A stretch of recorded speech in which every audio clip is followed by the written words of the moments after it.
Is the microphone working? Working. Now it is.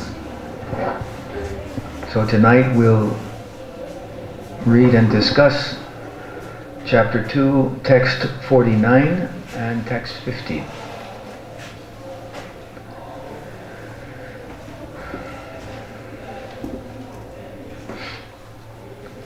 Om Namo Bhagavate Vasudevaya. Om Namo Bhagavate Vasudevaya. Om Namo Bhagavate Vasudevaya. Om Namo Bhagavate Vasudevaya. Om Namo Bhagavate Vasudevaya. Om Namo Bhagavate Vasudevaya. Text 49. Durena hi avaram karma buddhi yogat dhananjaya buddhao sharanam avicca kripana phalahetava durena hyavaram karma buddhi yoga dhananjaya buddho sharanam avicca kripana phalahetava durena hyavaram karma buddhi yoga dhananjaya buddho sharanam avicca kripana phalahetava. Please chant. Durena Havaram Karma. Durena javaram karma. Buddhi Yoga Dhananjaya. Buddhi yoga dhananjaya. Buddha Sharanam Amricha. Buddha sharanam avicca. Kripana Phala Hetavaha. Kripana phalahetava. Durena hyavaram karma. Buddhi yoga dhananjaya. Buddho sharanam avicca. Kripana phalahetava.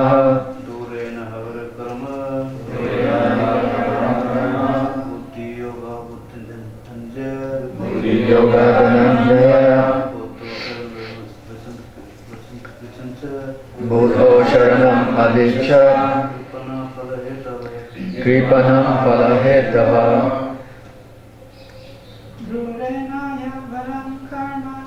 Durena hyavaram karma. Buddhi yoga dhananjaya. Buddho sharanam avicca. Kripana phalahetava. Durena hyavaram karma. Durena hyavaram karma. Buddhi yoga dhananjaya. Buddhi yoga dhananjaya. Buddha saranam anvicca. Buddho sharanam avicca. Kripana phalahetava. Kripana phalahetava. Anyone else? Durena hyavanam karma. Buddhi yoga dhananjaya. Buddham sharanam avicca. Kripana phalahetava. Durena. Discard it at a long distance. He certainly. Avaram, abominable. Karma, activity. Buddhi yogat, on the strength of Krishna consciousness. Dhananjaya, O conqueror of wealth. Buddho, in such consciousness, in such consciousness, Sharanam, Saranam, full surrender, full surrender, Avicca, Avicca, try for, Kripanaha, Kripanaha, misers, misers, Phalahitavaha, Phalahitavaha, those desiring fruitive results. those desiring fruitive results. Translation. O Dhananjaya, keep all abominable activities far distant by devotional service, and in that consciousness surrender unto the Lord. Those who want to enjoy the fruits of their work are misers. Srila Prabhupada writes, one who has actually come to understand one's constitutional position as an eternal servitor of the Lord gives up all engagements save working in Krishna consciousness. As already explained, Buddhi Yoga means transcendental loving service to the Lord. Such devotional service is the right course of action for the living entity. Only misers desire to enjoy the fruit of their own work, just to be further entangled in material bondage. Except for work in Krishna consciousness, all activities are abominable because they continually bind the worker to the cycle of birth and death. One should therefore never desire to be the cause of work. Everything should be done in Krishna consciousness for the satisfaction of Krishna. Misers do not know how to utilize the assets of riches which they acquire by good fortune or by hard labor. One should spend all energies working in Krishna consciousness, and that will make one's life successful. Like misers, unfortunate persons do not employ their human energy in the service of the Lord.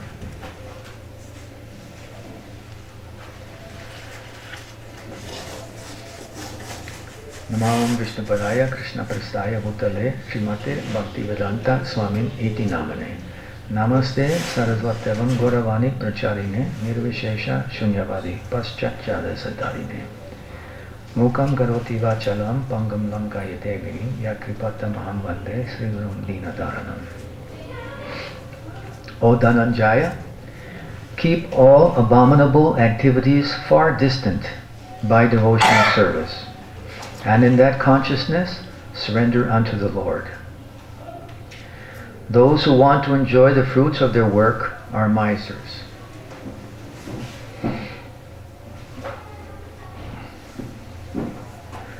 So this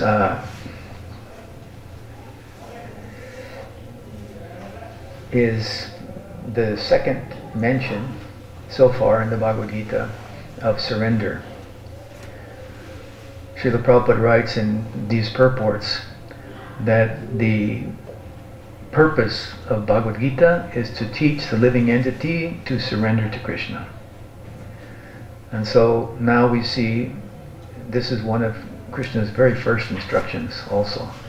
And we'll see as we go through the Bhagavad Gita, he'll repeat this. And especially at the end, he says that Paramam Vacha, the supreme instruction, is to surrender to Krishna. So from the beginning to the end, this is the main emphasis. So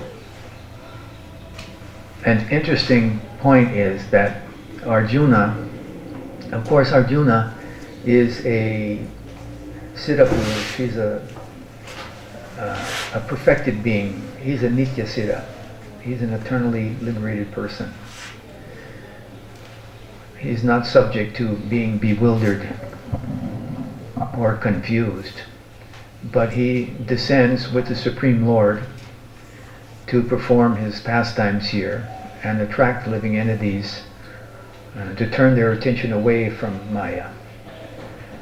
So Arjuna plays the role of you and me. He plays the role of a conditioned being who's attached He plays the role of a person who's in the bodily conception. He's thinking, I am this body, and he's thinking all these people on the battlefield and the opposing army, they're my relatives. And consequently, he becomes confused. Just in the verses to come, in this chapter, the, 62, 63?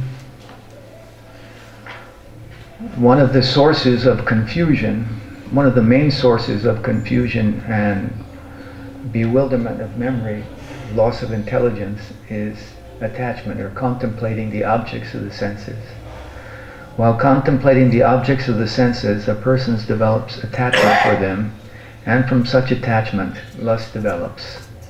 And from lust, anger arises.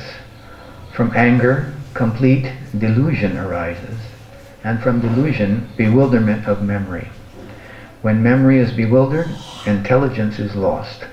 And when intelligence is lost, one falls again into the material pool. So Arjuna portrays this person. He sees in the opposing army persons who are related to him, persons who he respects, and he becomes bewildered. So this battle of Kurukshetra is also a battle we must fight.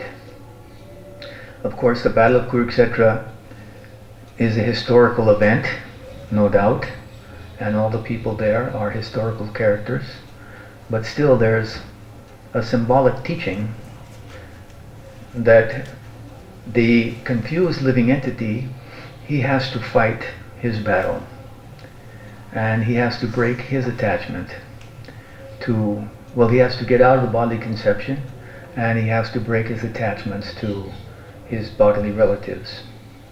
So the first task for the living being who wants to dedicate himself to dharma, to executing dharma, who wants to revive his Krishna consciousness, the first task is to observe the armies, to see who is on the side of Krishna and who is opposing Krishna. This is the first thing one must ascertain.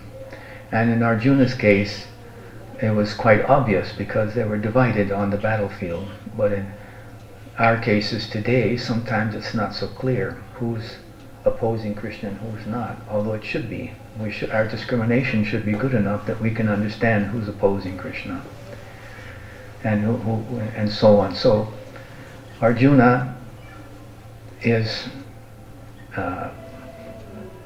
posing as every man, every woman, and we are meant to learn how to transform ourselves from a confused, disempowered person. Arjuna has refused to fight. It is his prescribed duty to fight, and he has refused. And he has dropped his bow, which symbolizes that he's lost his courage. In order to fight, one has to have courage. So, however, we see at the end of Bhagavad Gita, after hearing Lord Krishna's instructions, Arjuna is a completely transformed person. He's free from all doubt. He's ready to act without any fear. He's picked up his bow, and he is ready to lay down his life. He's made Buddhi Yoga, service in Krishna consciousness, he's made it his maiden priority. And consequently, he's fearless and full of courage. So Bhagavad Gita has this effect of transforming the confused living entity into, the confused, illusioned, and disempowered living entity into a fully empowered human being. If we take these instructions to heart, we will experience a transformation ourselves. So the Bhagavad Gita is actually a handbook on self-transformation. It is a very practical treatise, and Krishna, as Krishna instructs Arjuna through these 18 chapters, we will see how we should observe how the systematic way in which he preaches to Arjuna. So first, in the first part of the second chapter, he explains how we are not the body, we are the soul inside the body, and we are eternal, we can't be killed, we can't change. The soul he gives so many descriptions or characteristics of the soul, and one of them is we are unchangeable. And the body is just an outer coat of the soul, and therefore a wise man does not lament when he sees the body deteriorate and die. So now, after enlightening Arjuna about the difference between the soul and the body, now he begins to explain the process or the activity one should take up, having understood that he's not the body. And that is to work without desiring the fruits of the work. One must work. Krishna says in the third chapter that everyone is forced to act according to the modes of material nature that he has acquired. He says one cannot be idle, or one cannot refrain from acting even for a moment. So we are forced to act. We are impelled to act by our nature. So now in this particular instruction, Krishna tells Arjuna that since you're forced to act, it's like Arjuna's proposing. Arjuna's meant to fight against against irreligion. He's meant to uphold religious principles. But he's proposing that I give that up, that I don't do that, that I go to the forest and live like a mendicant. So he's proposing another activity. And he's actually not fit to perform that activity, the activity he's proposing. So Srila Prabhupada points out in these purports that leaving the battlefield and is not a good proposal. Actually, in this verse, he's telling Arjuna it is abominable work. It is abominable because it does not serve the purpose of the Supreme Lord. So he's saying, keep all these abominable activities in a distant place. Keep far away from any activity which does not please the Supreme Lord. This is what Krishna is now telling him. And he said, you keep abominable activities since you have to act, and we have to act. If we act for sense enjoyment, which is the main activity in this material world, if we act in that way, then we'll bind ourselves to the cycle of birth and death. So the only way to stop ourselves from this mighty flow of the three modes of nature is to engage our senses in devotional service. What he terms here is buddhi yoga, on the strength of Krishna consciousness. So now he says, in this consciousness of working without desiring results, without desiring the fruit of results, then surrender to that consciousness, surrender to the Lord. So this is the second reference in the Gita to surrender. Arjuna first mentions it as prapanam, shishastaham sadimam tvam prapanam. He says that now I am your disciple, a soul surrendered unto you, so you please instruct me. So now Krishna tells him again, or rather tells him this very important instruction, that in that consciousness of working without expecting result, expecting fruitive results, then surrender unto the Lord. Those who want to enjoy the fruits of their work are misers. So that means 99.9% of people in this world are miserly. Kripana.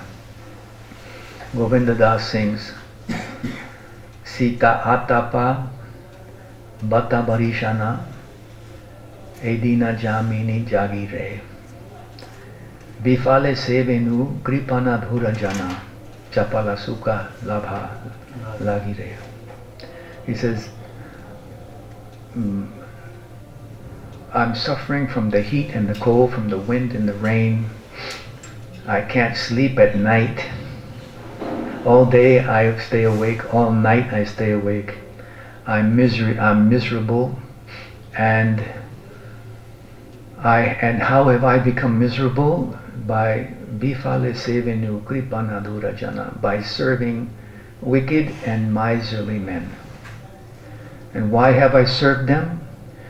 Chapala sukala, just to get some fleeting happiness, to get some money. And with the money I buy something that stimulates my senses, and I've sacrificed everything for that, and I'm suffering as a result. So kripana durajana, these are asat sangis. Actually, we use this term karmis, the fruitive workers is what we mean. But a fruitive worker is actually a very ugly thing. That one, he will not perform work unless he gets something in exchange for it. And this is a very ugly thing. This is actually the source of one of the sources of greed. That I perform work only if I will get something back, something for my senses, something to satisfy my senses. But and if I don't get some kind of fruitive return, some kind of fruitive gain, then I will not work. So this, of course, Krishna is explaining here that this binds one. This kind of activity, this kind of attitude binds one and perpetuates the misery that we're experiencing. So this, and in another place, Krishna explains in the 14th chapter of the Gita how when you perform work with expectation of some result, this is termed working in the mode of passion, Rajaguna. And he says that whenever work is performed in Rajaguna, it invariably ends with misery. It is 100% that when we perform work expecting some sort of sense enjoyment, then we may get it, but it has a beginning and an end, and in as much as we enjoy it, that's how much we'll suffer in the absence of it. And so therefore, it is a waste of time to work in the mode of passion. Here is being recommended to perform devotional service. So now in the next verse,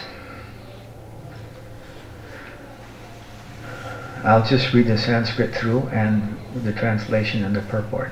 Buddhi yukto jahatiha ube sukrita duskrite tasmat yogaya yujasva yoga karmasu koshalam.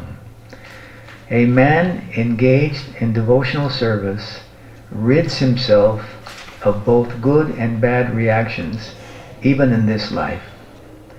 Therefore, strive for yoga, which is the art of all work. Srila Prabhupada writes, since time immemorial, each living entity has accumulated the various reactions of his good and bad work. As such, he is continuously ignorant of his real constitutional position. One's ignorance can be removed by the instruction of the Bhagavad Gita, which teaches one to surrender unto Lord Sri Krishna in all respects and become liberated from the chained victimization of action and reaction, birth after birth. Arjuna is therefore advised to act in Krishna consciousness, the purifying process of resultant action. So here was this very wonderful statement. One's ignorance can be removed by the instruction of Bhagavad Gita, which teaches one to surrender unto Lord Sri Krishna in all respects. So this is the essence of the Bhagavad Gita, and we see the transformation in Arjuna when actually the last verse in the Gita, Yatra Yogeshwaro Krishna, Sanjaya says that wherever there is Krishna, Yogeshwar, the master of mystics, Yatra Partha Dhanurdhara, and wherever there is Arjuna, Dhanurdhar means the wielder of the bow, means Arjuna now he's picked up his bow, means he's regained his courage. And it means, when Sanjaya says this, he's talking about the Arjuna who's heard the Gita and has had all his doubts dispelled.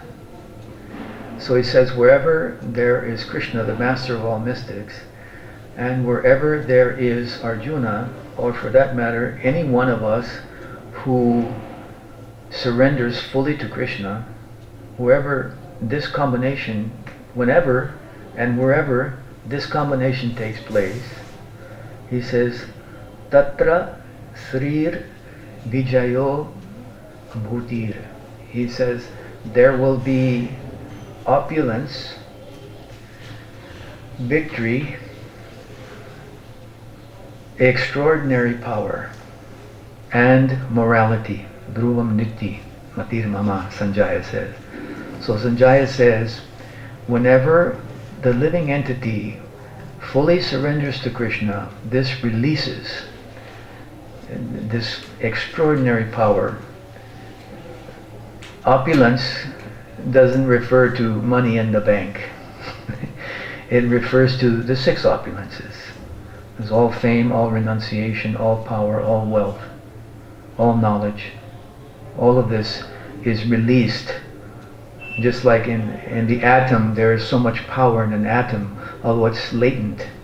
And when the proper circumstances arise, then there's a great release of power. So similarly, when the living entity, when any one of us actually takes these instructions of the Bhagavad Gita to heart and surrender ourselves fully to Krishna, then we can expect victory. We can expect extraordinary power. We can expect morality. We can expect opulence.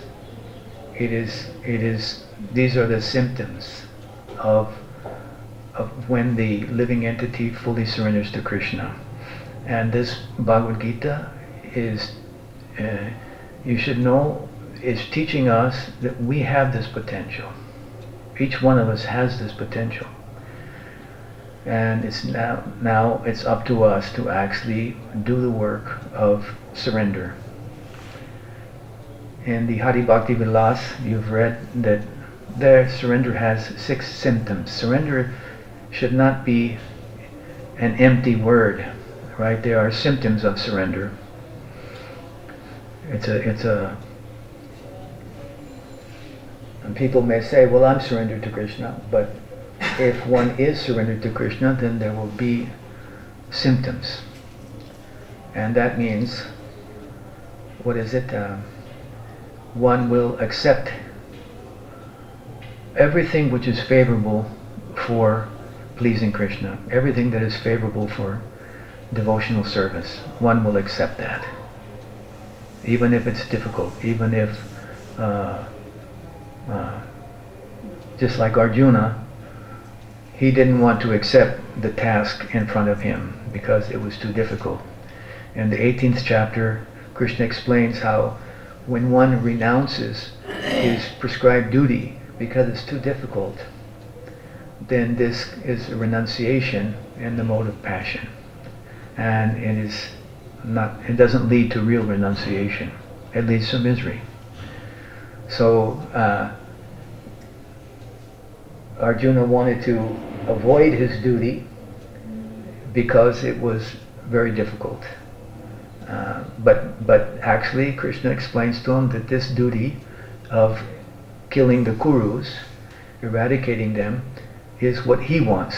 This is what Krishna wants. So Arjuna should act to accomplish that without expecting any result. And if he does that, then he will achieve perfection. So Arjuna is an example. There's so many examples in the Bhagavatam of persons who have accepted all those things which are favorable for devotional service. And this is the first item of surrender.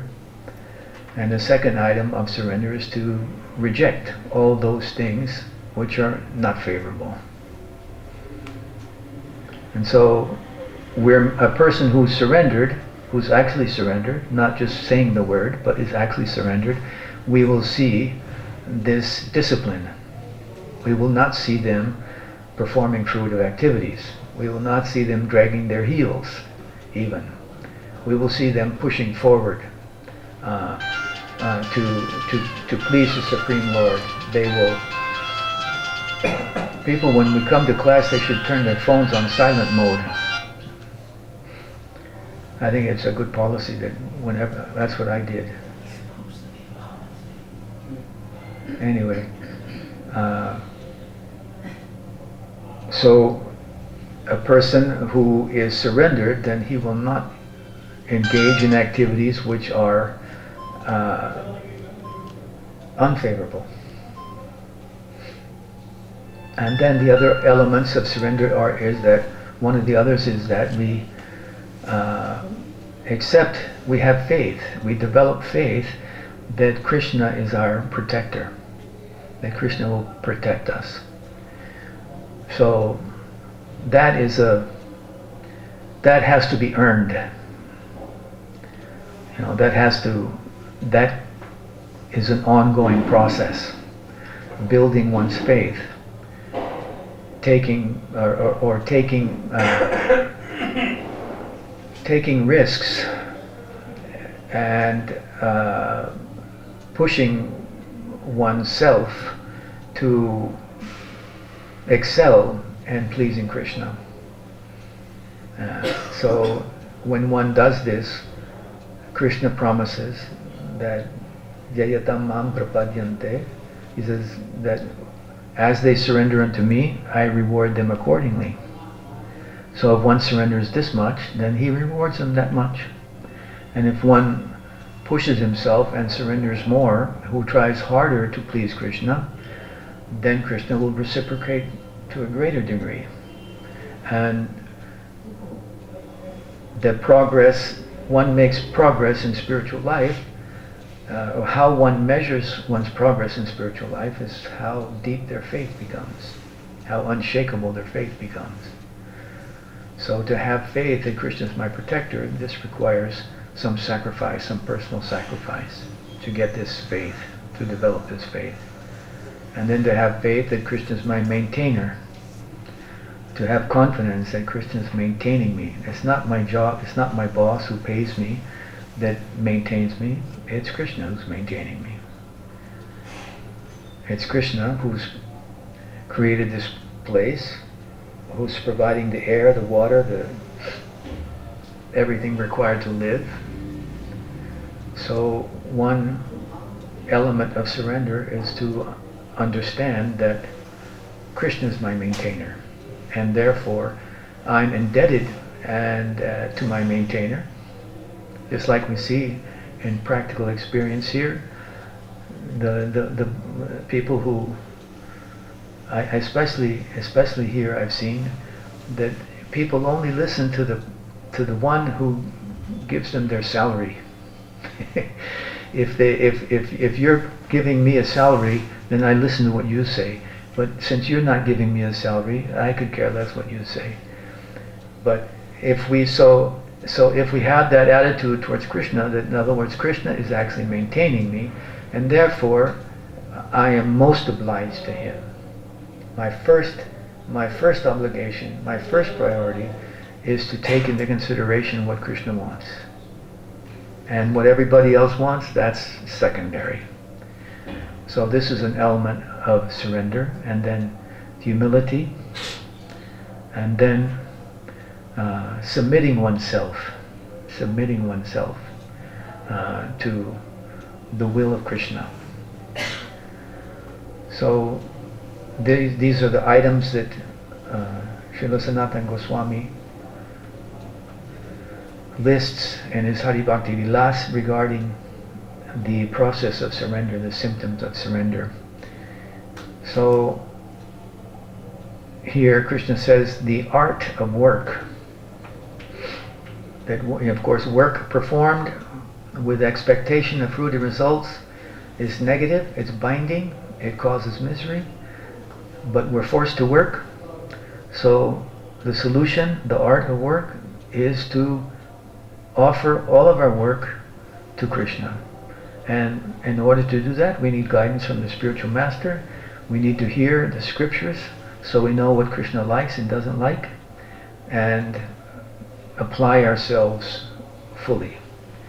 Earlier in this chapter, Krishna says, he uses this term, Vyavasa Yatmika Buddhi, that those who are on this path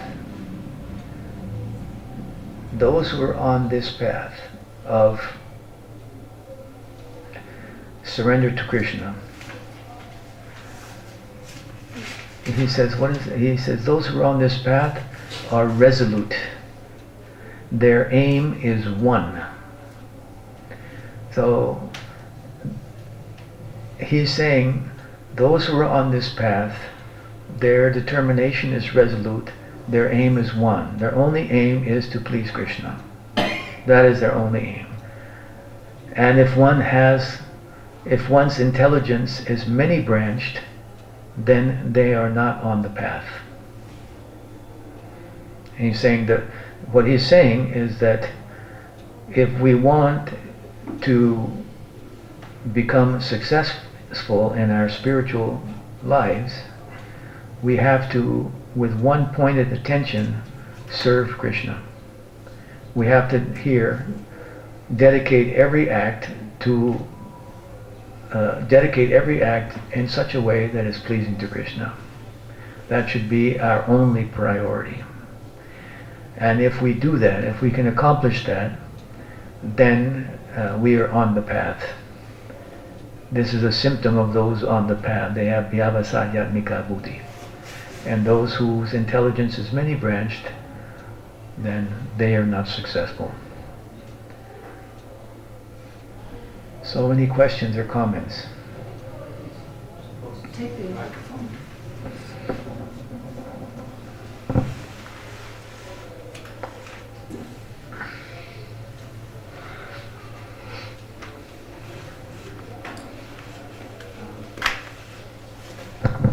So you mentioned in the beginning of your class that our first duty or task is to observe the armies, as Arjuna did, and that sometimes it's not so clear, or maybe nowadays it's not so clear who's actually on the opposing party, and then from this comes also some unclarity of what my duty is. And if you could speak a bit about like how we get clarity about our duties, particularly maybe also in family. For some people it might be convenient to say, okay, anyway, my family's in the way of Krishna consciousness, they're my parents, so I don't need to get involved so much, whereas others are really very much concerned that they act irreligious or even sinful if they kind of neglect their family members. Well, clarity is the result of sattva guna, right? So, to achieve clarity of mind, we must cultivate sattva guna. We must cultivate the mode of goodness, which is, of course, you know, or Krishna explains quite lengthily in the Gita. Can you speak closer? Sorry. So clarity will come by eating sattvic foods offered to Krishna, by cleanliness, honesty, truthfulness, cultivating Brahminical qualities, austerity. Especially clarity comes when we focus on chanting Mahamantra in Kirtan or in Japa. This polishes the mirror of the mind, right? Cheto Darpana Marjanam Bhava Mahadavagni Nirapanam. So, as you say in Kali Yuga, it's not so clear who's opposed to Krishna and who's in favor, rather who's on the side of Krishna and who's opposed. There are many Kali Chelas, Dharma Dwajis. Bhaktivinoda Thakur calls them Dharma Dwajis. They're Asat Sangis, they're undesirable association, they're Kripanas. But in Kali Yuga, one of the characteristics of Kali Yuga is that the Kripanas pose as devotees. It's one of the symptoms of Kali Yuga. The age of hypocrisy, the age of quarrel. So, in order to get this clarity so we can make decisions, then we have to cultivate sattva guna, and we have to have guidance from those who are more progressed than ourselves. And it's not that other people should tell you what to do, but other people should offer experience that you assimilate, and they should teach you how to make decisions, not make decisions for you. So that's a general answer, but in order to go into more specifics, we'd have to examine individual cases. But my understanding and my experience is that if we cultivate sattva guna and simplify our lives, make our lives as less complicated as possible, and actually perform kirtan and japa, and of course any other service to Krishna according to our natural propensity. If we do this, if we offer to Krishna even simple service, we get clarity. I remember many years ago, I was doing a bhakta program in Seattle, Washington. This was maybe 78, 79. And so newcomers would join the ashram to try and try out Krishna consciousness, bhakti yoga. And I remember one boy was a painter. He painted homes, rooms, and houses. So we were discussing in bhakti classes about how the senses are imperfect, and how you can't rely on knowledge that's acquired from sense perception, or it's defective. It may be correct, it may not be correct. So we were renovating the temple room.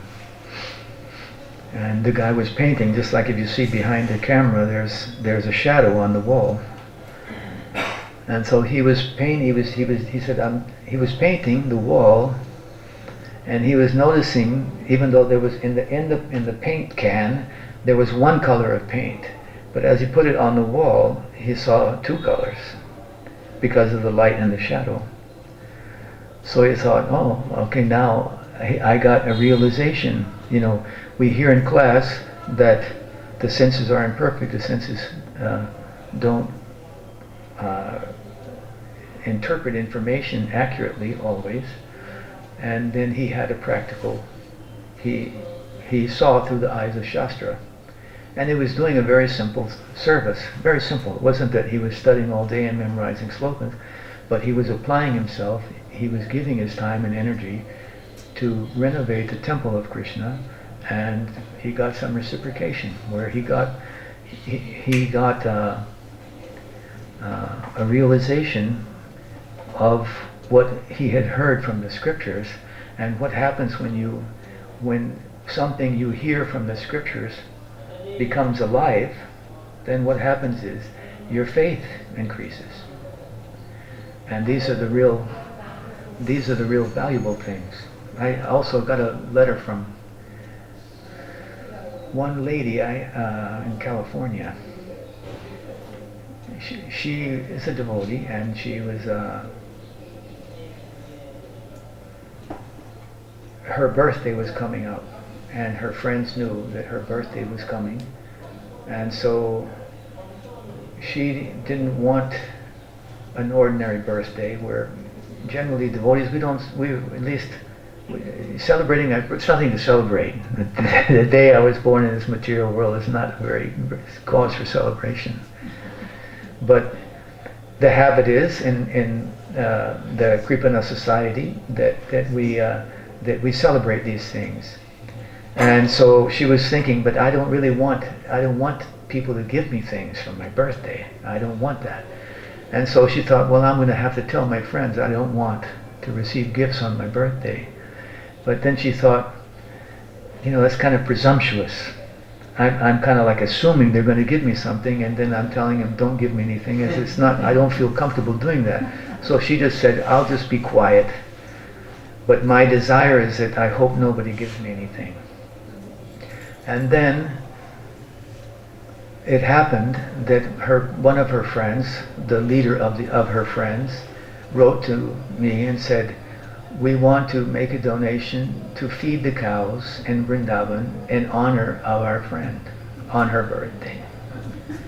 So we're sending you $100. So you please inform her that the cows are being fed in her honor on her birthday. So I wrote her a little letter saying, here's the list of your friends that sent a donation to feed the cows, abandoned cows in Vrindavan on your birthday. So the cows are sending their blessings to you on your birthday. And she wrote me back. She said, this is a very interesting thing, that I had this idea. I didn't want any gifts, but I didn't express it. I didn't tell my friends directly, but internally I was thinking, this is how I want to celebrate my birthday. And all of a sudden, it happened, unplanned. In other words, she said, this is the greatest gift because it increases my faith that Krishna is hearing my desires. So he said, this is the greatest gift I could have on my birthday, is an increase in faith. So, as they surrender unto Krishna, then he rewards them accordingly. So we should look at any opportunity to perform a service, even though it may be difficult or it may cause us some inconvenience. But we should see these things as an opportunity to progress, as a growth opportunity. And it's 6 o'clock. It's time for Artik. 6:30. Any other questions?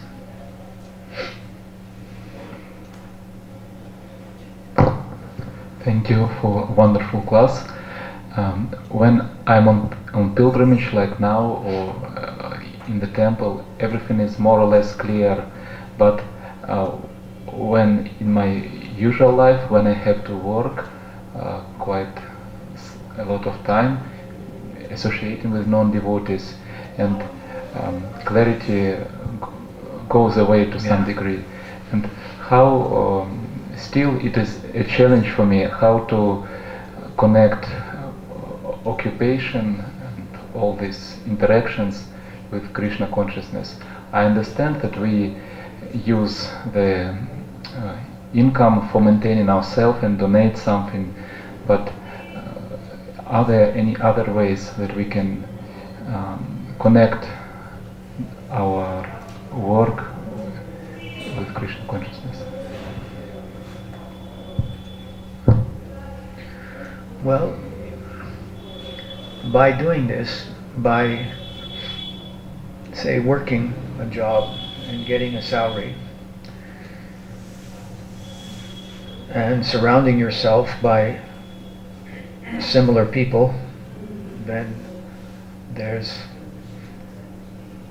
a great danger that you just forget about spiritual life, or spiritual life is secondary, and fruitive pursuits becomes primary by association, and so, but it's recommended, like you say, that you sacrifice a portion of your earnings.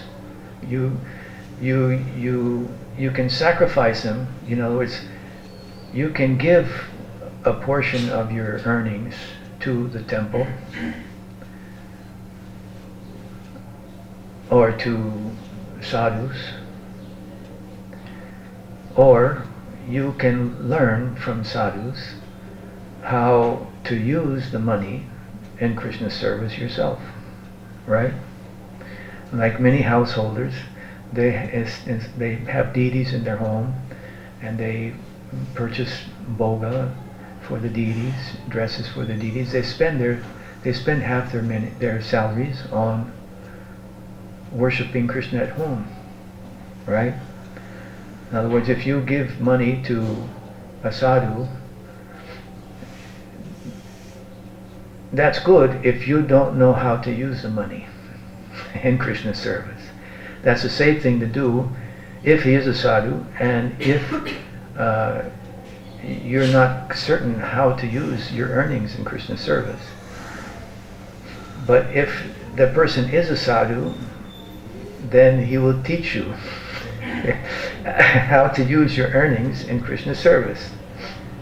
So you don't necessarily have to give them away. You can, depending on how much you have. But that act of using your earnings in Krishna's service, that, it says here, it frees you. That's the art of work, and it frees you from both good and bad reactions. It frees you. So every time you perform a sacrifice in that way, you use your hard-earned money to please Krishna, then he will reciprocate with you. And right now you spend, or at least as far as I understand, you spend a greater amount of time in your job working than you do on pilgrimage, or than you do in performing devotional service. But by following the system you're doing, by sincerely sacrificing the fruits of your work, by sincerely doing it, you will undergo a transformation. And gradually, little by little, you'll see that I have less time for work. I have so many services I want to do that I have less time to work. And then you start using your intelligence in such a way to accomplish that. You make what you require, you make the income you require in less time, and now you start giving your time to services to Krishna that are consistent with your nature. You'll find that now you have only some time. Now you have to make time to do devotional service, but as you do that, you'll find that soon you're gonna lose interest in your job, or else you're gonna learn how to do your job, how to use the tools and resources of your job in Krishna service. It's not that you have to reject your your career, but you will learn how to use your career in Krishna service. Like, I was a photographer, or I was a journalist, so I thought I want to work with BTG. In other words, those abilities can be used in Krishna service. So I don't know what your occupation is, but either you will learn how to use your occupation in Krishna service, or else you will lose interest in that occupation by purifying yourself by the sacrifice of using the earnings in Krishna service. It's a gradual process, but if you do it sincerely, you will experience a transformation. But most important is that you protect yourself from the fruitive workers in your surroundings, because they have a very infectious effect. Associating with worldly minded persons is condemned, and so therefore you have to, when you're in their association, you have to try to give them your association and not take their association. Don't eat food cooked by them. Don't gramyakata nashunibe. Don't speak prajalpa with them. Try to help them progress in spiritual life. Look for opportunities to, when they're in distress, when their lives are falling apart, look for opportunities to give them relief by speaking the truth.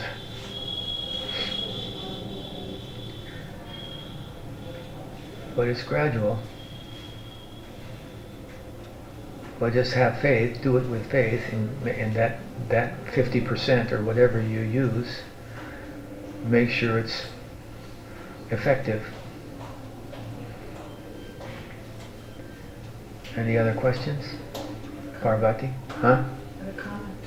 Okay, please.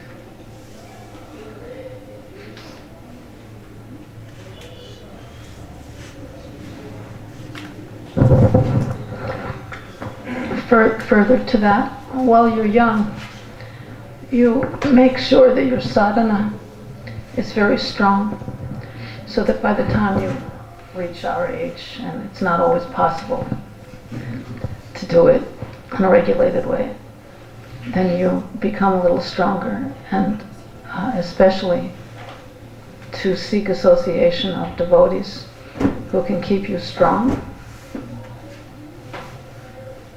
Because if you have to take other association, then you need something to support your whole program, which I'm sure you do. But it's very important to keep your sadhana as strong as possible, especially while you're young, so that at least you have 20, 30 years of practice. Then by the time your body starts disintegrating, and your mind and your senses, at least you have developed an attachment to those things which are at the progressive path of devotional service. Association is very important in all cases.